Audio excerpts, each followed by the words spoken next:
আমি জীবনে কখনো কলিজা ভুনা করিনি। আজকে প্রথমবার আমি কলিজা ভুনা করব। হ্যালো এভরিওয়ান, আসসালামু আলাইকুম। আমি আসমা আসমা ব্লগ থেকে।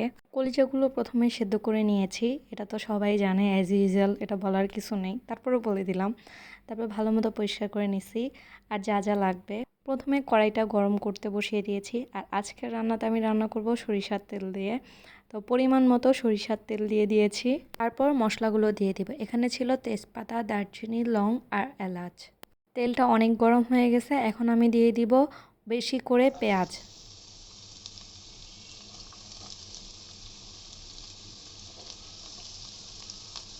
কলিজা ভুনাতে কিন্তু পেঁয়াজ বেশি করে দিতে হয়। পেঁয়াজ দিয়ে এখন আমি ভালোভাবে নেড়েচেড়ে দিব।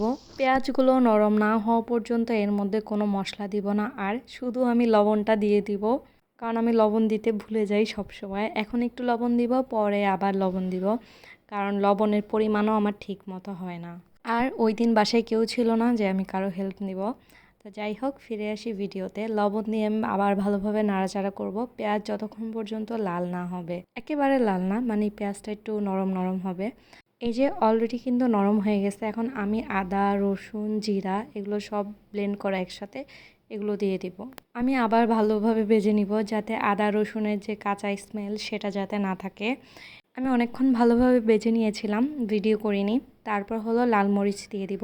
আমি সবসময় মরিচ হলুদ দেওয়ার ক্ষেত্রে মরিচটাই আগে দেই, হলুদ পরে দেই। মরিচ দেওয়ার পর আমি একটু কতক্ষণ বেছে নিয়েছি। এখন হলো আমি হলুদ দিয়ে দিব। হলুদ দেওয়ার পর আমি দিয়ে দিব গরম মশলা। গরম মশলাতে কি কি যায় আপনারা সবাই জানেন, তাই নতুন করে বলার কিছুই নেই। গরম মশলা দিয়ে আমি আবার ভালোভাবে একদম নেড়ে চেড়ে দিব, যাতে পাতিলে না লাগে। এখন আমি সামান্য পরিমাণ গরম পানি দিয়ে দিব। ঠান্ডা পানি কিন্তু দেওয়া যাবে না। যাবে, কিন্তু আমি সবসময় গরম পানিই দেই। তারপর আমি আরও কিছুক্ষণ নাড়াচাড়া করে কলিজাগুলো দিয়ে দিব। আমি কিন্তু বেশি কলিজা নেই, যার কারণে সব মশলাপাতি কিন্তু কম কম করে দিয়েছি। এখন আমি ভালোভাবে নেড়ে ঢাকনা দিয়ে দিব। আমি এখন কোনো পানি দিব না, কারণ এখান থেকেই পানি বের হবে। পানি বের হয়ে রান্না হতে থাকবে।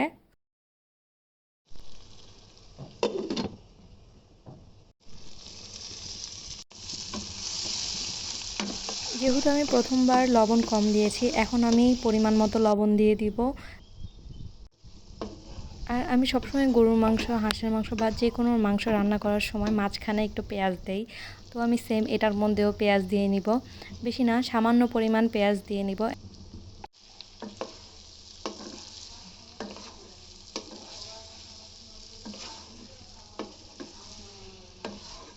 আমি অনেকক্ষণ ধরে নাড়ানাড়ি করেছি। এখন আমি পরিমাণ মতো পানি দিয়ে দিব, আর চেষ্টা করবেন অবশ্যই গরম পানি দেওয়ার জন্য।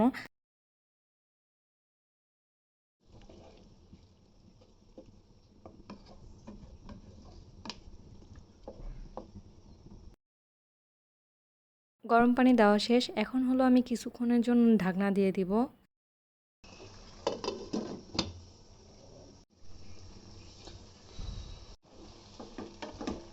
কিছুক্ষণ পর পর হলো আমি ঢাকনা তুলে চেক করে নিব যে কতটুকু হয়েছে।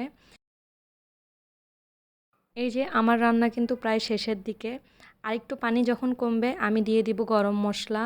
রান্নার শেষে কিন্তু একটু গরম মশলা দিতে হয়, নয় কিন্তু অত জমে না। আমার গরম মশলা দেওয়া শেষ। এখন হলো আমি ভালোভাবে আবার নেড়ে চেড়ে দিব। তারপর কিছুক্ষণের জন্য ঢাকনা দিয়ে দিব। এই যে অলরেডি কিন্তু একটা কালার চলে এসেছে।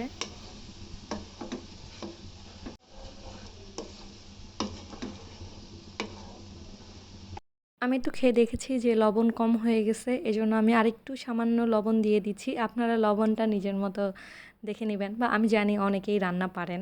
তো এই যে আমার কলিজা ভুনা শেষ, আর এই যে এটা হলো কলিজা ভুনার ফাইনাল লুক। অনেক ঝাল হয়েছিল, তবে বেশ মজা ছিল। তো আজকের মতো ভিডিও এখানেই শেষ করতেছি। আল্লাহ হাফেজ, সবাইকে দেখা হবে নেক্সট ভিডিওতে।